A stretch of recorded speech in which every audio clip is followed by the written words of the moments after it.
આજની આરવી સભામાં એકતા સમારોહ યુનિટી એસેમ્બલી સંત સભાનું ખૂબ સુંદર આયોજન બીએપીએસ સ્વામિનારાયણ મંદિર દ્વારા પરમ પૂજ્ય મહંત સ્વામી મહારાજના આશીર્વાદ અને પ્રેરણાથી કરવામાં આવ્યું છે। અલગ અલગ સમાજ, અલગ અલગ જ્ઞાતિના અગ્રેસરો, અગ્રણીઓ, હોદ્દેદારો, સમર્પિત સેવકો બીએપીએસના આમંત્રણનો સ્વીકાર કરીને પધારી રહ્યા છે। ભારત વર્ષ એક એવો દેશ છે, વિશ્વના તમામ દેશોમાં વસ્તીની અંદર ભારત એ પ્રથમ નંબરે આવી ગયું છે। જનસંખ્યામાં આપણા જેટલી વસ્તી વિશ્વમાં બીજા કોઈ દેશ પાસે નથી, આ તો આપણે જાણીએ છીએ। પરંતુ આપણા ત્યાં જે વિવિધતા છે, એટલી વિવિધતા પણ બીજા દેશો પાસે ક્યાંય નથી। આપણી પાસે હિમાલય જેવો પર્વત પણ છે, કેતા જ્યાં સ્નોફોલ પણ થાય છે, અને આપણી પાસે કચ્છ ભુજનું રેગિસ્તાન જેવું રણ પણ છે। આપણી પાસે ભવ્ય દરિયા કિનારો પણ, લાંબો દરિયા કિનારો પણ છે, અને સાથે સાથે આપણી પાસે એવા પર્વતીય પ્રદેશો પણ છે। આપણા ત્યાં ખનીજો પણ એટલા નીકળે છે, પાક પણ એટલા થાય છે। આપણા ત્યાં એન્ટિક સંસ્કૃતિ પણ એટલી છે, અને મોડર્નાઇઝેશન, આધુનિકરણ એ પણ એટલું થઈ ગયું છે। તો ભારતની અનેકવિધ વિવિધતાઓ છે। થોડીક વિવિધતાની ખાલી વાત કરીએ।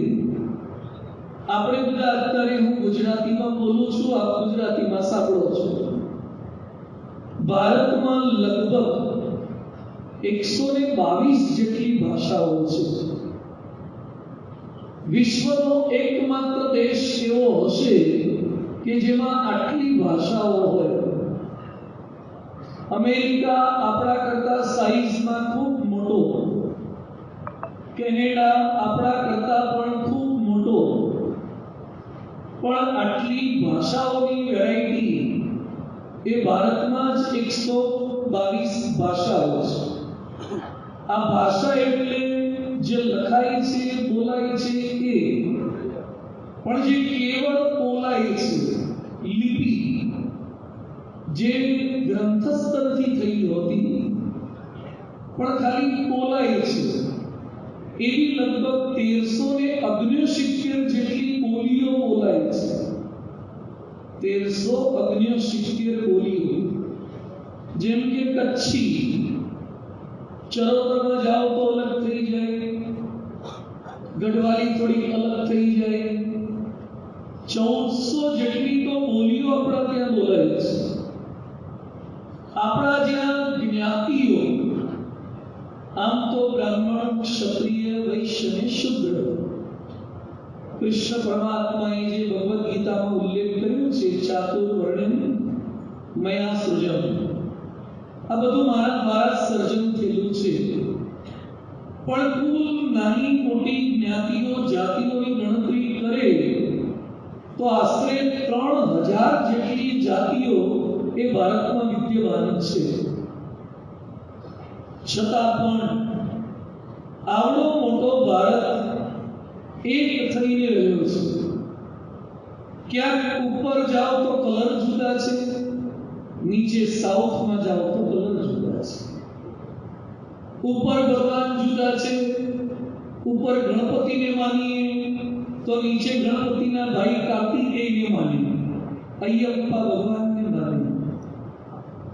અમુક પ્રદેશોમાં જાઓ તો એ પીપળાને પૂજે, અમુક પ્રદેશોમાં જાઓ તો એ વડને પૂજે। બધે જ અલગ અલગ માન્યતાઓ, રિચ્યુઅલ્સ, પ્રણાલિકાઓ, પરંપરાઓ, ઘણું બધું પણ છતાં ભારત એક થઈને રહ્યો છે.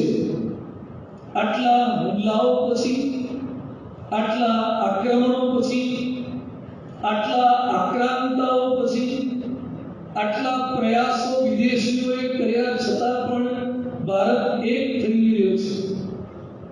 આપણે હમણાં જોયું કે ભારતની આજુબાજુના કેટલાક દેશો જેમાં જનજી આંદોલન થયા, કે યુવાનોએ આંદોલન કર્યા હોય અને આખી સરકાર બદલી નાખી એટલું નહીં, પાર્લામેન્ટ હાઉસ સળગાવી નાખ્યા હોય, વડાપ્રધાનો કે મંત્રીઓને મારી નાખ્યા હોય. આવું ભારતની ફરતે અનેક રાષ્ટ્રોમાં ચાલી રહ્યું છે. કેટલાક લોકોનો પ્રયત્ન એવો પણ છે કે ભારતમાં પણ આવી ઘટના થાય. ભારતની મજબૂત ઇકોનોમી કેટલાય લોકોને પસંદ નથી. ભારતની સ્ટેબલ ગવર્નમેન્ટ કેટલાય લોકોને પસંદ નથી. ભારતમાંથી બહાર ભણવા જાય છે અને વિદેશી હુંડિયામણ ભારતમાં આવે છે, એ પણ પસંદ નથી. ભારત અને પાકિસ્તાન વચ્ચે યુદ્ધનો ચમકારો થાય અને કેવળ ઓપરેશન સિંદૂર તરીકે 2-4 દિવસમાં જ પતી જાય અને ભારતને બહુ જાજુ નુકસાન ન થાય, એ પણ કેટલાય દેશોને ગમ્યું નહોતું. ભારત યુદ્ધમાં કેમ ધકેલાય, આવી અપેક્ષા વિશ્વના કેટલાય દેશોને હોય છે. છતાં ભારત કોણ જાણે કઈ કેવી દિવ્યતા છે, કઈ કેવી શક્તિ છે, કઈ કેવી એકતા છે કે દુનિયાના આટલા બધા પ્રયત્નોની ઈચ્છા હોવા છતાં અનેક લોકો આપણને ઝઘડાવવા માંગે છે, છતાં પણ ભારત સંપીને રહ્યો છે. આજે મારે થોડીક વાત એ કરવી છે, યુનિટી ઇન ડાયવર્સિટી. ગુજરાતીમાં એને આપણે ઓળખીએ છીએ વિવિધતામાં એકતા. આમ આપણને વિવિધતા ખૂબ ગમે છે. આજની આ સભામાં દરેક વ્યક્તિના કપડા, સિવાય કે કોઈ પોતાના એબીસીના કોડમાં આવ્યા હોય, ડ્રેસ કોડમાં, સિવાય કે કોઈ કાર્યકરના ડ્રેસ કોડમાં આવ્યા હોય, બાકી બધાના કપડા થોડાક અલગ હશે. કોઈકનું ઉપરનું સરખું હશે તો નીચેનું અલગ હશે. મૂછો લગભગ ઘણાને હશે, પણ મૂછોમાં વિવિધતા કેટલી હશે? કોકને આખી મૂછ હશે, કોકને અડધી મૂછ હશે, અડધીમાં કોકને પટલી હશે, દાઢી કેટલાકને હશે, કેટલાકને ફ્રેન્ચ કટ હશે, કેટલાકને આખી દાઢી હશે. વાળમાં કેટલી વિવિધતા, વાળના કલરમાં કેટલી વિવિધતા, વાળની સ્ટાઇલમાં કેટલી વિવિધતા, ચપ્પલમાં કેટલી વિવિધતા, સ્ટાઇલમાં વિવિધતા, કલરમાં વિવિધતા. આ વિવિધતાની મજા છે. ઉત્તરાયણમાં બધા એક જ કલરના પતંગ ચગે તો ઘણી વાર આપણે મૂંઝાઈ જઈએ કે મારો કયો, મારો પતંગ કયો. ભગવાને જે આ વિવિધતા આપી છે ખરેખર સારું છે. જો બધાના દીકરા દીકરીઓ એક જ કલરના, એક જ ફેસ વાળા હોત તો તમે તમારા દીકરા કે દીકરીને ઓળખી શકત ખરા? બધાના ચપ્પલ એક સરખા હોય છે, પણ છૂટ્યા પછી તકલીફ થઈ જાય છે. વિવિધતા એની મજા છે, પણ એ વિવિધતા પુષ્પોમાં વિવિધતા છે, પર્ણોમાં વિવિધતા છે, વેધરમાં વિવિધતા છે. એકની એક સીઝન અખંડ ચાલુ રહે તો થોડોક ઉનાળો ગમે, થોડોક શિયાળો ગમે, એકની એક વાનગી તમને પીઝા ભાવતા હોય કે તમને બાસુંદી ભાવતી હોય, એ 365 દિવસ આપે તો ન ગમે.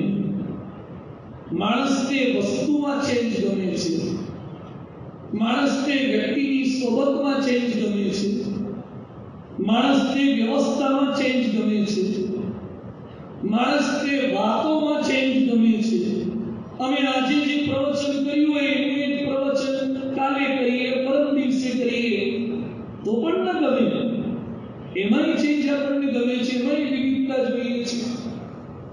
માણસ આ બધી વિવિધતા સહન કરી શકે છે, પણ કોઈ વ્યક્તિ પોતાના કરતા આર્થિક રીતે જુદો હોય, બૌદ્ધિક રીતે થોડોક આગળ પડતો હોય, પોતાના કરતા જ્ઞાતિમાં થોડોક અલગ હોય, પોતાના કરતા ધર્મમાં થોડોક અલગ હોય, તો એ ક્યાંક સહન કરી શકતો નથી.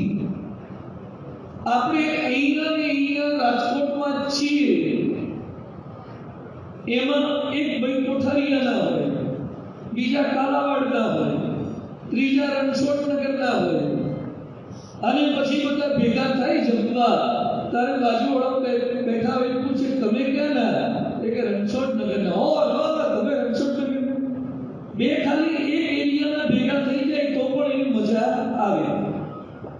તમે રાજકોટની બહાર જાઓ અને વલસાડ પહોંચ્યા હોય અને ત્યાં કોઈ એમ બોલે કે હું રાજકોટ, તો તરત ત્યાં તમને વલસાડમાં ખાલી આખા રાજકોટમાંથી પછી પૂછે નહીં કે તમે સોલવંટના છો કે તમે ખીરસરાના છો કે રૈયાધારના છો, રાજકોટના છો એટલે એકતા.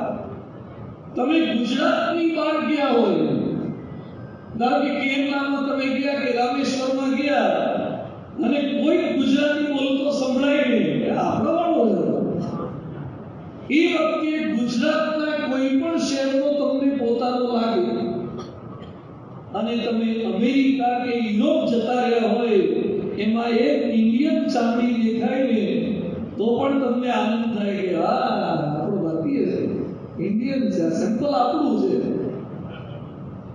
જેમ જેમ તમે ઉપર પહોંચતા જશો, મહદ દ્રષ્ટિને પામતા જશો, તેમ તેમ તમે નાના નાના ભેદને ભૂલતા જશો. નાના નાના ભેદ ભૂલાઈ જાય. જેમ હાઈટ પર પહોંચે એટલે પોલ્યુશન ફ્રી વિશ્વ થઈ જાય. ઉપર પોલ્યુશન છે જ નહીં, ન તો હવાનું પ્રદૂષણ, ન તો અવાજનું પ્રદૂષણ. એક ભેદભાવ રૂપી પ્રદૂષણ પણ નીચે જ છે.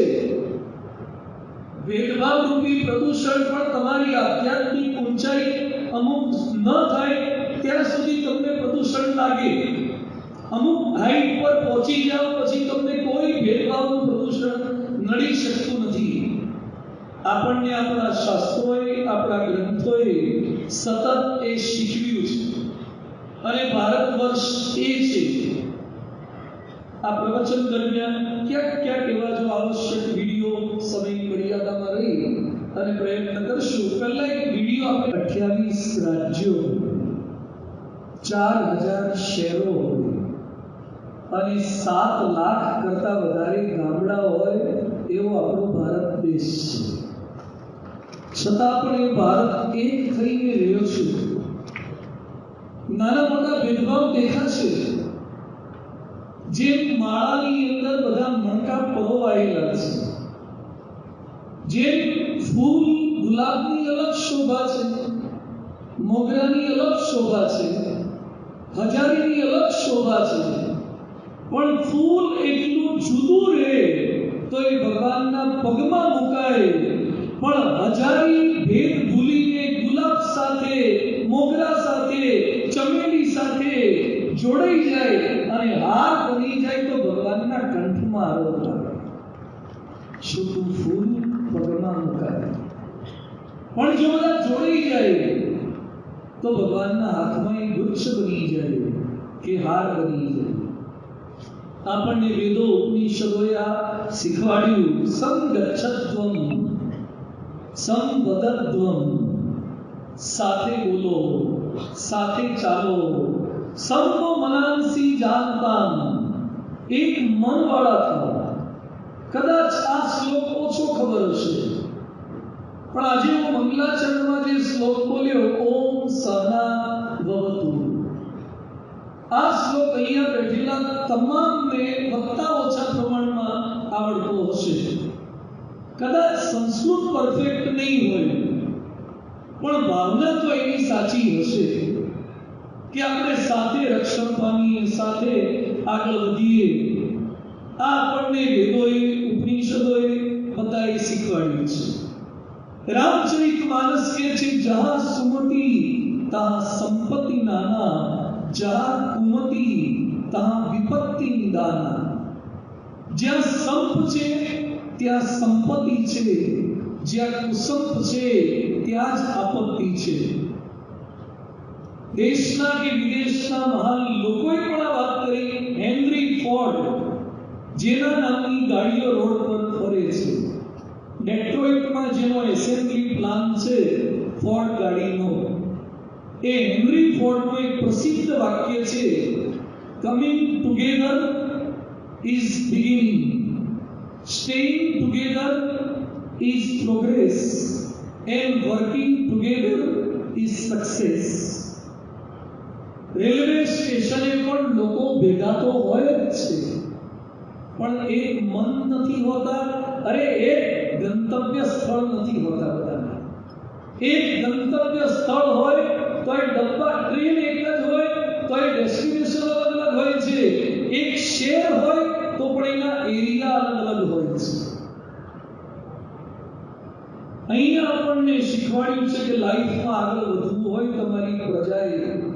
માર્ટિન લ્યુથર કિંગ, જેણે ક્રાંતિ કરી, જેને અમેરિકાના એક ગાંધી તરીકે કહેવામાં આવે છે, માર્ટિન લ્યુથર કિંગને, એ માર્ટિન લ્યુથર કિંગનું એક અદ્ભુત વાક્ય છે, we must learn to live together as brother. આપણે ભાઈઓની જેમ ભેગા રહેતા શીખવું જોઈએ, અથવા તો પછી સરસ બોલે છે, ઓર પેરિશ ટુગેધર એઝ ફૂલ્સ, અથવા મૂર્ખાઓની જેમ મરતા શીખવું જોઈએ. કાં તો ભાઈઓની જેમ ભેગા રહેતા શીખો, અથવા મૂર્ખાઓની જેમ મરતા શીખો. એક જ વિકલ્પ છે આપણી પાસે. અને ન કેવળ શાસ્ત્રોએ, ન કેવળ મહાપુરુષોએ, પરંતુ આપણા ભગવાનોએ પણ આપણને આ રીત શીખવાડી. રામાયણના પરિવારમાં વિગ્રહ થાય, કુસંપ થાય, મન નોખા થાય એવી ઘટના પૂરેપૂરી બની હતી. છતાં પણ રામ ભગવાનની ઉદારતા, ભાઈ ભરતનું સમર્પણ, એણે રામાયણના કુટુંબને તૂટવા દીધું નહીં. 14 વર્ષ દરમિયાન પણ એક રહ્યા. ભલે છૂટા છૂટા હતા ફિઝિકલી, રામ લક્ષ્મણ સીતા જંગલમાં હતા, ઉર્મિલા અને શત્રુઘ્ન ને બધા ત્યાં રાજ્યમાં હતા, ભરત નંદીગ્રામમાં હતા. બધા જુદા જુદા રહેતા હતા, જુદી જુદી પરિસ્થિતિમાં રહેતા હતા, પણ બધાનું મન એક હતું. એટલે આજે પણ રામાયણની કથા વર્ષો પછી પણ સંપની પ્રેરણા આપે છે. 5 પાંડવ, અલગ અલગ વ્યક્તિની અલગ અલગ તાકાત હતી, અલગ અલગ વીકનેસ હતી. જુગાર રમવાની ભૂલ યુધિષ્ઠિરની જ હતી, પત્નીને દાવ પર લગાવવાની ભૂલ એમની જ હતી. અર્જુન ક્યાંક વનમાં ગયો છે કે આગળ જીતવા ગયો છે, અસ્ત્ર શસ્ત્ર વિદ્યા, તો ત્યાં પાછો ચલિત થઈને આવ્યો છે. અલગ અલગ વ્યક્તિઓની ભૂલ થઈ છે. દ્રૌપદીથી બોલાઈ ગયું કે અંધના તો અંધ હોય, પણ છતાં 5 સંપીને રહ્યા છે. આજે આ અંગૂઠાથી અમુક કામ થાય, આ આંગળીથી અમુક કામ થાય, આ આંગળીથી અમુક કામ થાય, આ આંગળીથી અમુક કામ થાય, આ આંગળીથી અમુક કામ થાય. પણ જો પેટનો ખાડો ભરવો હોય તો બધાએ પોતાની થિકનેસ, હાઈટ અને વર્ક બાજુ પર મૂકીને બગડવાની તૈયારી રાખવી પડે. બે આંગળીઓ કે હું એઠી ના થઉં, હું એઠી ના થઉં, હું બગડું નહીં અને દાળ ભાત ખાઉં, તો એઠી તારે થવું પડે, સિવાય કે ચમચી ન પકડે તો. બાકી કોળીઓ ભરવો હોય, રોટલી તોડવી હોય, બધી આંગળીઓ અંગૂઠા સાથે ભેગી થાય તો પેટનો ખાડો પૂરાય. અને કોક આપણને ડરતો હોય એના પેટમાં ખાડો કરવો હોય તો એ પાંચે ભેગા થવું પડે. પોષણ માટે પણ ભેગા થાવ અને રક્ષણ માટે પણ ભેગા થાવ. પોષણ માટે ભેગા થાવ અને રક્ષણ માટે પણ ભેગા થાવ. એકલી આંગળી ગમે તેટલી તાકાત હોય તૂટી જાય, કેચ કરવા જાય ને એમાં એક આંગળી પર બોલ આવી જાય તો મચકોડાઈ જાય. બધી આંગળીઓની પોઝિશન જોઈએ ત્યારે સરખો કેચ થાય. તો એ સાથે રહેતા આપણને આપણું આ વિજ્ઞાન પણ શીખવે છે, અધ્યાત્મ શીખવે છે.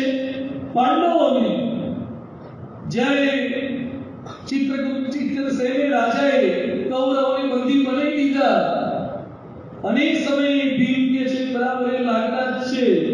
એ સમયે યુધિષ્ઠિર કહે છે કે છોડી દો એ લોકોને. ભીમ કે છે લાગમાં આયા છે. યુધિષ્ઠિર કહે છે પરસ્પર વિરોધે તું વયમ પંચ શતમ તુતે. જ્યારે અંદર વિરોધ હોય ત્યારે આપણે 5 છીએ અને 100 છે, પણ જ્યારે પારણાનો વિરોધ હોય તો વયમ પંચોતરમ શતમ, ત્યારે આપણે 105 છીએ. જ્યારે અંદર હોય ત્યારે ગુજરાતી છે, મહારાષ્ટ્રીયન છે કે પટેલ છે, વાણિયા છે, બામણ છે હોય, પણ જ્યારે હિન્દુત્વ પર સનાતન પર વાત આવે ત્યારે આપણે કોઈ વાણિયા નથી, બામણ નથી, પટેલ નથી, કોળી નથી, કણવી નથી, ગઢવી નથી, બ્રાહ્મણ નથી, બધા જ સનાતની હિન્દુ છીએ. આ વિચારધારા રહેવી જે આપણને ભારત વર્ષે શીખવાડ્યું છે. મઝહબ નહીં સિખાતા आपस में बैर करना. कोई धर्म આપણો ધર્મ તો બિલકુલ શીખવાડતો નથી. ભગવાન સ્વામિનારાયણ બિશપ હેબરને મળવા માટે બિશપ હેબર ગુજરાતને ખ્રિસ્તી બનાવવા આવ્યા હતા. પાદરી હતા. નડિયાદમાં ભગવાન સ્વામિનારાયણને મળવા માટે એમણે ઈચ્છા દર્શાવી. ભગવાન સ્વામિનારાયણ પોતાના ભક્તોને મોકલ્યા. એમાં એક બ્રાહ્મણ, એક દરબાર, એક વાણિયા, એક કોળી, એક વાલ્મીક સમાજના અને એક વિદર્ભના. આવા 6 અલગ અલગ લોકોને મોકલ્યા. એટલે બિશપ હેબર કે તમે કઈ કાસ્ટના છો? કાસ્ટ પૂછી તો છે 6 અલગ, પણ છે એક ભગવાનને માનતા હતા. બિશપ હેબર એ વખતે બોલી ઉઠ્યા કે જે અલગ અલગ જ્ઞાતિના હોવા છતાં પણ એક વિચારધારામાં માનતા હોય એવા ગુજરાત આખાનું પરિવર્તન કરવું અતિ અઘરું છે. ના, જ્યાં બધા એક થઈને રહે છે એ અઘરું છે. આધુનિક દ્રષ્ટિએ પણ જોવા જાઓ, અમૂલ કંપની જે ડેવલપમેન્ટ થઈ, ડોક્ટર વર્ગીસ કુરિયને નાના ખેડૂતો, નાના ડેરી ઉદ્યોગો એ બધાને એક કર્યા તો અમૂલ નામની એક શ્વેત ક્રાંતિ થઈ હતી જ્યાં એકતામાં તાકાત રહી છે. સરદાર વલ્લભભાઈ પટેલ જે રજવાડા એમણે એક કર્યા એટલે સરદાર વલ્લભભાઈ પટેલનું સ્ટેચ્યુ આપણે પધરાવ્યું. લગભગ 2-3 હજાર કરોડનો ખર્ચો કરીને પધરાવ્યું છે. 3000 કરોડમાં કેટલા સંડાસ થઈ જાય? 3000 કરોડમાં કેટલા બાથરૂમ થઈ જાય? 3000 કરોડમાં કેટલી દુકાનો થઈ જાય? 3000 કરોડમાં કેટલા રોડ થઈ જાય? 3000 કરોડમાં કેટલા ગરીબોના ઘર થઈ જાય? પણ સરકારે વિચાર એ કર્યો કે કોઈ સરદાર પટેલનું સ્ટેચ્યુ જોશે અને ઇતિહાસ વાંચશે કે આ એક માણસે એક પૈસાના સ્વાર્થ વગર, એક પોસ્ટના સ્વાર્થ વગર, પદના સ્વાર્થ વગર આખા ભારતને એક કર્યું. નહીં તો ભારતમાં એક રાજ્યમાંથી બીજા રાજ્યમાં જવાના વિઝા લેવા પડે. એક રાજ્યમાંથી બીજા રાજ્યમાં જવાના વિઝા લેવા પડે. એવું ભારત વિભક્ત થઈ જાય. કદાચ કોઈ સરદારને જોયા પછી પોતાના પરિવારમાં સંત વધારશે ને તો પણ 3000 કરોડનો ખર્ચો વસૂલ છે. સંતની ભાવના. તમે નાના છો પણ સંકેલા જાજી કીડીઓ સાપને તાણ. સાંભળ્યું છે? જાજી કીડીઓ સાપને તાણે. હવે હાપને ખેંચવાની તાકાત છે, કીડીનું વજન કેટલું, હાપનું વજન કેટલું. પણ જો બધી ભેગી થાય તો એ સાપને ખેંચી શકે. ભગવાન અને સંતનો રાજીપો પણ એના ઉપર છે, જે સંપીને રહે છે. એકવાર ભગવાન સ્વામિનારાયણ સૂતા હતા. 2-3 ભક્તો તો ઘણા હતા. પછી ભક્તોની ઈચ્છા હોય કે ભગવાનના ચરણ સ્પર્શ કરીએ, ચરણ ચંપી કરીએ. એમાં એક ભક્તે જમણો પગ લીધો, બીજા ભક્તના હાથમાં ડાબો પગ આવ્યો. એટલે પેલો ભાઈ જમણો પગ દબાવતા હતા, પેલા ભાઈ ડાબો પગ દબાવતા હતા. હવે જે જમણો દબાવતો હતો અને ડાબો દબાવતો હતો એ બેને બનતું નહોતું. ઘણીવાર એવું બને, આપણે ભક્ત એક જ ભગવાનના હોઈએ, એક જ જ્ઞાતિના હોય તો એ બનતું ના હોય.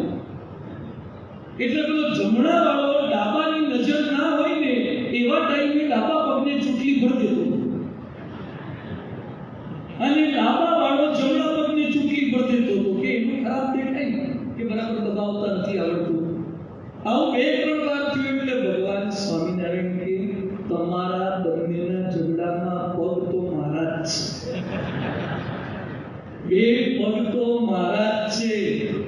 એમ આપણે એકબીજાની જ્ઞાતિને ચૂંટલી ભરીએ, પણ ભારત માતા કહે છે કે શરીર તો મારું જ છે. તમે શું એકબીજાની જ્ઞાતિને ચૂંટણીઓ ભરો છો? શરીર તો મારું છે.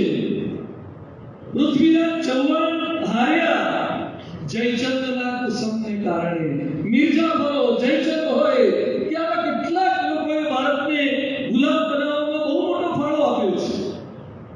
અંગ્રેજોએ પણ ડિવાઇડ એન્ડ રૂલની નીતિ કરી. આપણી ગંગા યમુના શરૂ થઈ ત્યારે સિમેન્ટની થેલીનો ભાવ 15 રૂપિયા હતો, પૂરી થઈ ત્યારે 325 રૂપિયા થયો. જે સિમેન્ટની થેલીના 15 રૂપિયા હતા, 325 રૂપિયા સુધી નર્મદાનો પ્રોજેક્ટ કેમ ચાલ્યો? તો એક રાજ્ય કે આને પાણી વધારે મળશે, પેલા કે ઇલેક્ટ્રિસિટી આને વધારે મળશે. અંદર ઝઘડા થયા, માંડાનો સમાધાન થયું. બીજા અનેક રાજ્યને આપણા કરતા લાભ છે. સંપ્યા તો નર્મદા યોજના થઈ, કુસુમ હોય તો ન થાય, ક્યારે ગંગા પણ ન થાય, કોઈ પ્રોજેક્ટ ન થાય. આ જાણવા છતાં, લાભ જાણવા છતાં આપણે કેમ સંપી શકતા નથી? કારણ કે આપણને વ્યક્તિગત લાભનો વિચાર આવે છે. સરદાર વલ્લભભાઈ પટેલ નાયબ વડાપ્રધાન થયા અને એમાં એક અગત્યના હોદ્દા પર ત્રિવેન્દ્રના મહારાજાની નિયુક્તિ કરવાની હતી.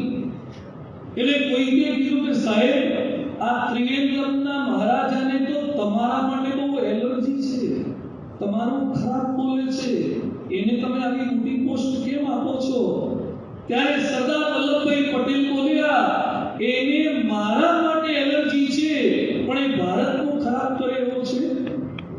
તો ના કીધું, તો ભારતનું તો સારું કરે એવો છે તો એને પોસ્ટ અપાય, કારણ કે મારે ભારતનું સારું થાય એવો માણસ જોઈએ છે. આપણે જોજો, જે માણસ આપણને નહીં ગમતો હોય ને એને આપણી ટીમમાં પણ નહીં રાખીએ.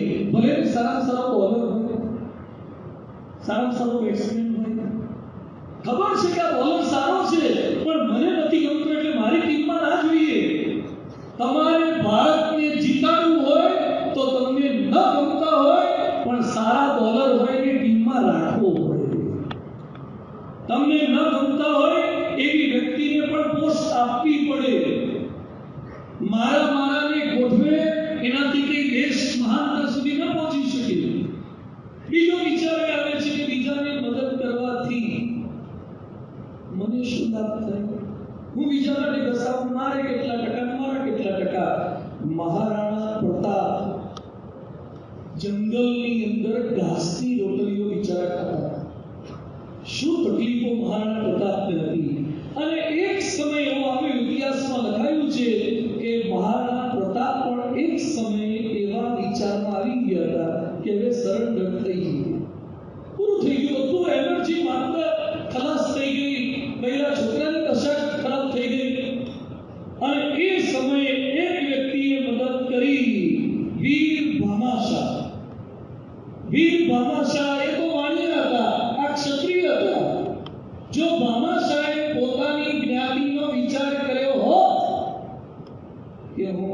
બામણ પેલો વણિક છું, મારે ક્ષત્રિયને હું મદદ કરી.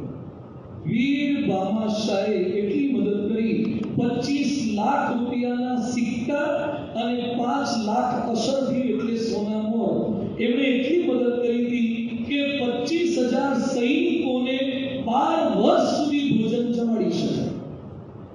25,000 સૈનિકોને 12 વર્ષ સુધી ભોજન જમાડી શકાય. એમાંથી રાણા પ્રતાપ બેઠા થયા ને કુંભલગઢ અને ઉદયપુર એ બંને મહારાજા ફરીથી જીત્યા. એટલે કહેવાયું છે કે ધર્મ की रक्षा हित जिसने अपना सब कुछ वार दिया, वो भामाशाह ही था जिसने प्रताप को नया अवतार दिया. મારે એટલું જ કહેવું છે કે કોઈ પ્રતાપ સે ઢીલો પડ્યો હોય તો તમે ભામાશાહ થજો, એને મદદરૂપ થજો. તમારી તાકાત નથી કે તમે પ્રતાપ જેવું લડી શકો, અને પ્રતાપની તાકાત નથી કે તમારા જેટલા પૈસા ભેગા કરી શકો. તમારી શક્તિ સંપત્તિ જો પ્રતાપને કામે લાગશે તો એ ભારતનો પ્રતાપ એ વધશે. તો પોતાનો વ્યક્તિગત સ્વાર્થ ન જોવો. જતું કરવાથી દેશને લાભ થતો હોય તો જતું કરવું જોઈએ. જો તમારા ગામનો વિકાસ થતો હોય તો ઘર બાજુથી રસ્તો પસાર થતો હોય અને ગામમાં એક સારો રોડ બનતો હોય તો તમારું ફળિયું થોડું કપાતમાં જવા દેવું જોઈએ. અને આખા તાલુકાનું સારું થતું હોય તો તમારા ગામમાં કપાત આવવા દેવી જોઈએ. જિલ્લાનું સારું થતું હોય તો તાલુકાનું કપાવવું જોઈએ. અને આખા ભારતનું સારું થતું હોય તો ગુજરાતે કંઈ પણ જતું કરવું જોઈએ. ભારતનું સારું થતું હોય પછી એ સમયે વ્યક્તિગત આ સરકારથી મને શું લાભ, એને આખું એરપોર્ટ આવે, એમ્સ આવે, મારા ઘરમાં શું લાભ થયો. આ સાચા ભારતીયની વિચારધારા ન હોય તો આજે આપણે અહીંયા સૌ કોઈ એકત્રિત થયા છીએ. અલગ અલગ જ્ઞાતિના, અલગ અલગ સમાજના, અલગ અલગ ભક્તો બધા એકત્રિત થયા છીએ. આપણા શાસ્ત્રોએ, અલગ અલગ મહાન પુરુષોએ, અલગ અલગ અવતારી પુરુષોએ આપણને સતત આ શીખ્યું છે. અને જે વ્યક્તિ સંપ રાખે છે એ વ્યક્તિ ધારેલા કામ કરી શકે છે. ઇઝરાયેલની વસ્તી 96 લાખ અને કેવા કામ કરે છે, કેવી પરિસ્થિતિમાં કરે છે. એકલા તમે અમુક કામ નહીં કરી શકો, કોઈની મદદથી કરી શકશો. એક નાનકડો વિડીયો આપણે બતાવીએ. તમે જો દાનત રાખે, પ્રયત્ન કરે ફેમિલીની અંદર તો કેવું કામ થાય છે. એક નાનકડો વિડીયો. જાતે જમવા જતા હતા તો જમી નહોતા શકતા, પણ એકબીજાને જમાડવા ગયા તો જમી શક્યા. તો બીજાને ખવડાવવાથી પણ આપણને લાભ છે, બીજાને આપવાથી પણ આપણને લાભ છે. જતું કરે છે, જીતી જાય છે, એ બકરીઓની કૂતરાઓની વાર્તાઓથી આપણે શીખ્યા છે. જે ઝૂકી જાય એ જીતી જાય છે. બીજું, મારું નામ કેમ ન બોલાયું, આ ભાવના આપણને ટુકડા કરે છે, વિખી નાખે છે. હું પ્રશ્ન પૂછું કે એવરેસ્ટ સૌથી પહેલા કોણ ચડ્યું હતું? જેને યાદ હોય આ પૂછો. એવરેસ્ટ સૌથી પહેલા માઉન્ટ એવરેસ્ટ કોણ ચડ્યું? તેનસિંગ ને હિલેરી. આખું ભારત અને વિશ્વ આ જવાબ આપે છે કે તેનસિંગ ને હિલેરી. ચડનાર તો ન્યુઝીલેન્ડના ભૂતની એડમંડ હિલેરી હતા. તેનસિંગ તો એનો શેરપો. ચડનાર વ્યક્તિ તો ન્યુઝીલેન્ડનો વ્યક્તિ એડમંડ હિલેરી હતો. પેલો તો વજન ઉચકનારો ભેગો હતો, એ ચડ્યો હતો. ફોટો ફેમસ થયો શેરપાનો. હિલેરીએ પાડ્યો એટલે, અને શેરપાને ફોટો પાડતા આવડતું નહોતું એટલે હિલેરીનો ફોટો આવ્યો નહીં. પણ એનું સમર્પણ જુઓ. 50 વર્ષે પર એડમંડ હિલેરીને પ્રશ્ન પૂછ્યો કે તમારા બેમાંથી પહેલું કોણ ચડ્યું હતું? એ કે બંને સાથે જ ચડ્યા. એડમંડ હિલેરી એક વાક્ય નથી બોલતા કે માઉન્ટેનર તો હું હતો, પેલો તો મારો સામાન ઉચકનારો હતો, ના મેં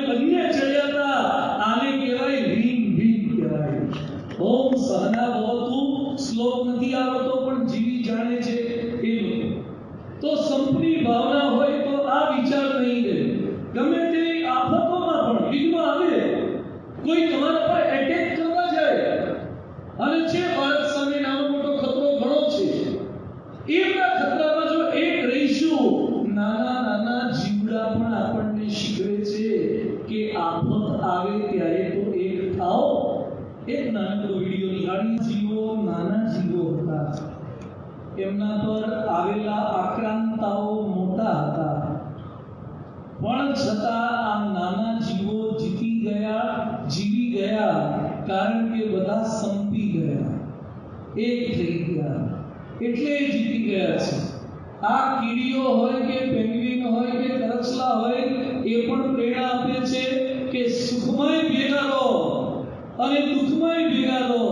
એક કીડીને ખબર પડે કે અહીંયા ખોરાક પડ્યો છે તો બધી કીડીઓને SMS કરી દેશે, ઇન્સ્ટા પર મૂકી દેશે, ફેસબુક પર મૂકી દેશે, અને બધાને કીડી ગમે તેટલી બીઝી હોય ને તો પણ રસ્તામાં આવતી બીજી કીડીને હાય હેલો કેમ છે સે પૂછી પછી આગળ જશે. અને માણસ આ નવરો ધૂપ હોય તો એ રસ્તામાં કોઈ દેખાય ને કે આપણે કે કરતા આપણા વાળો ક્યાં છે, અલા ભાઈ હસતો ખરો, નમસ્તે તો બોલ, શેર તો મોઢું તો હલાય, મલકાય તો ખરો, એ નથી કરતા. કીડીઓ જોજો એકબીજાને, કીડીઓ ભેગી રે, મકોડા ના આવ્યા. આ મકોડા હોય ને એટલા જ ફરતા હોય જુદા જુદા. એટલે આપણે થોડા કીડી જેવા સંપેલા રહેવાનું છે, અને પછી ગમે તેટલી આપત્તિ આવશે કોઈ વાંધો નહીં આવે.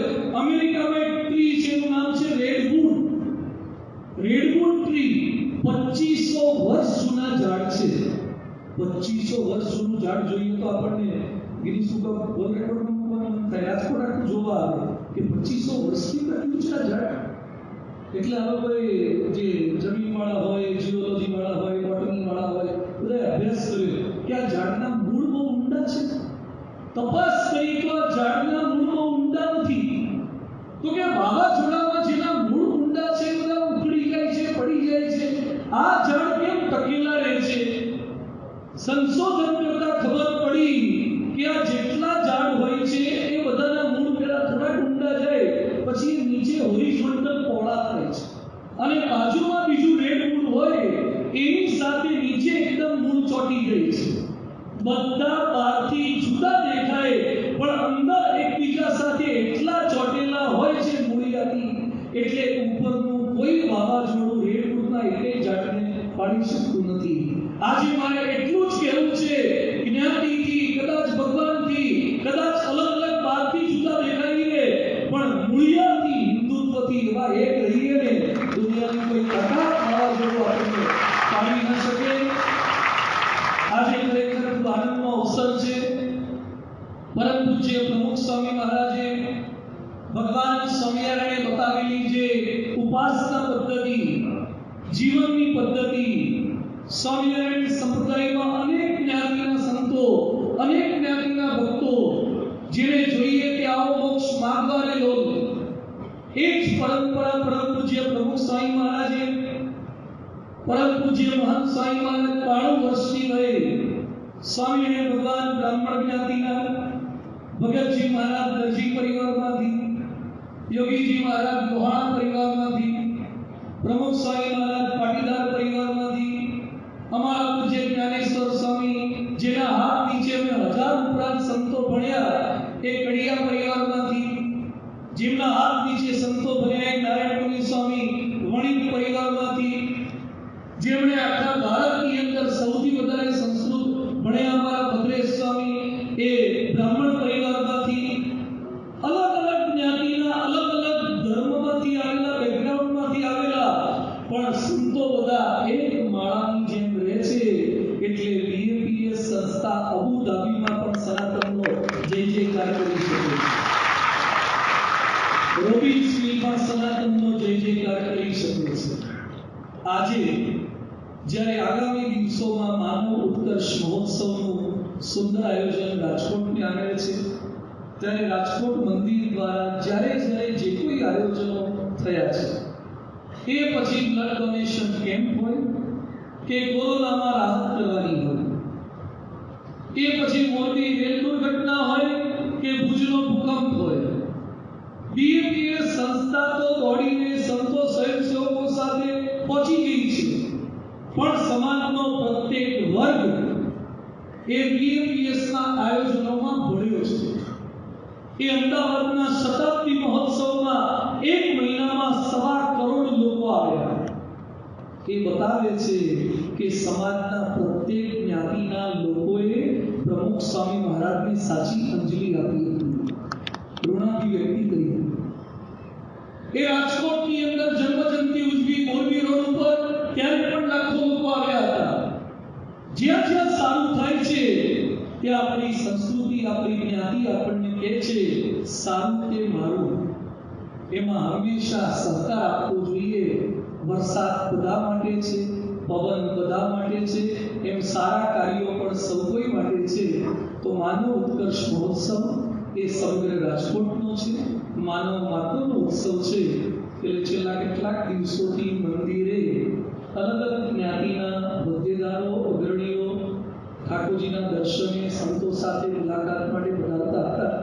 આજે હરિભક્તોને જણાવતા આનંદ થાય છે કે ગઈકાલે પણ કેટલાક આવ્યા હતા અને આજે ફરીથી બોલાયા તો પણ પાછા આવ્યા છે। એક અઠવાડિયામાં બે વખત આ બધા અગ્રેસરો આવ્યા છે। જોરદાર તાળીઓથી આપણે સ્વાગત કરીએ છીએ। નહીં તો થઈ જાય તું હોય બોમ્બે તો હીરાસર એરપોર્ટ દૂર ના કહેવાય, ફરિયાદો ન કરાય। ભલે એકની એક જગ્યાએ 3 વાર જવું પડે તો જવું પડે, કારણ કે અમેરિકાના વિઝા મળે છે, જવું પડે। એમ એકના એક સ્થાનમાં બીજી વાર જવાથી જો ભારતીયો સનાતનીઓ એક થાય, માનવનો ઉત્કર્ષ થતો હોય તો જવું જોઈએ। આજે અલગ અલગ સમાજના અગ્રેસરો વધાર્યા છે। એ લોહાણા સમાજના હોય, બ્રહ્મ સમાજના છે, પાટીદાર સમાજમાં લેવા પટેલ સમાજ, કડવા પટેલ સમાજ, મોઢ વણિક સમાજ, કડિયા સમાજ, અમારા આપા ગીગા ગાદીના મહાન શ્રી નરેન્દ્ર બાપુ વધાર્યા છે। જોરદાર તાળીઓથી એમને પણ આપણે આવકારીએ છીએ, એમનું સ્વાગત કરીએ છીએ।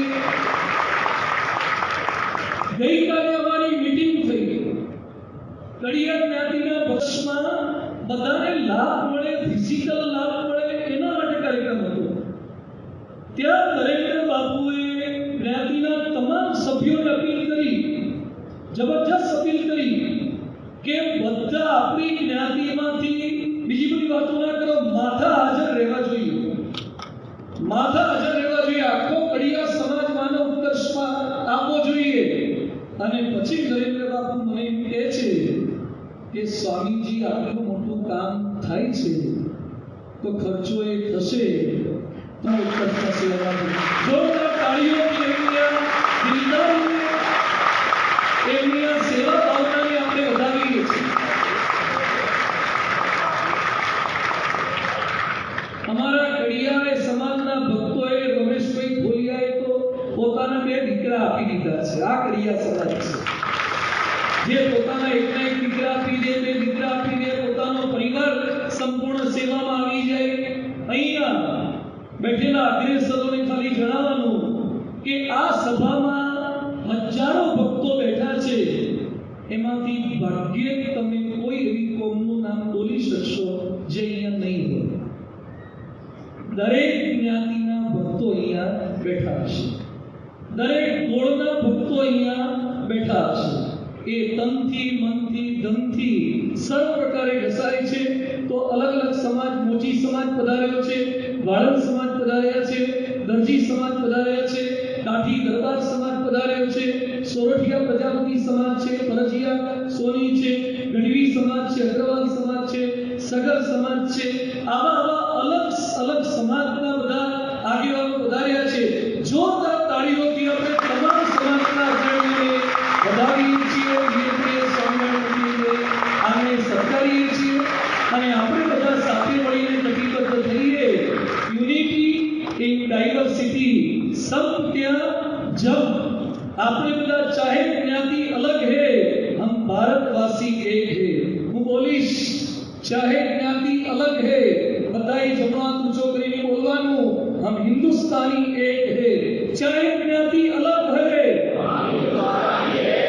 બધા એક થઈએ, નેક થઈએ અને એવી ટેક લઈને આજે અહીંથી જઈએ। એ જ ભગવાન સર્વ દેવતાઓ, સર્વ અવતારો, સર્વ સંતો, સર્વના ચરણોમાં પ્રાર્થના।